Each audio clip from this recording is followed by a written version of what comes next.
Hey RGV, did you know that you don't have to travel to a place like Austin or Houston to participate in a clinical trial? You're watching Daytime with Kimberly and Esteban. I'm Carla Salinas, and today we'll be talking to the doctors at DHR Health Institute for Research and Development all about clinical trials here in the RGV.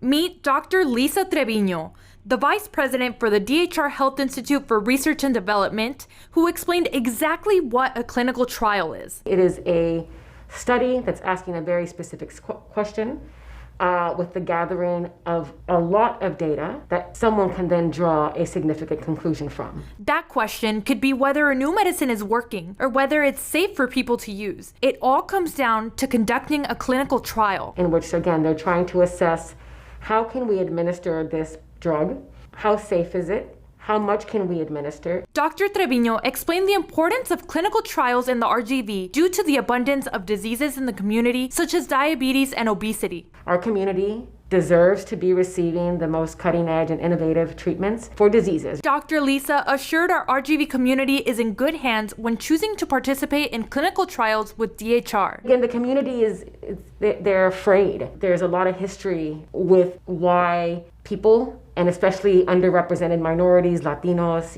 African Americans, Asian Americans, don't want to participate. They don't trust. There's a lot of myths that we need to dispel that are associated with clinical trials. Educating the community, educating the physicians, and gaining the patient's trust. So how can you get involved in clinical trials? First and foremost is to really talk to their physicians. If they find that they've been on the same medication and it's really not working, it's time to talk to their physician about this. Their physician should be able to explain to them, listen, we have a certain study that you may qualify for. Dr. Treviño explained why it's so important to have clinical trials in communities like ours.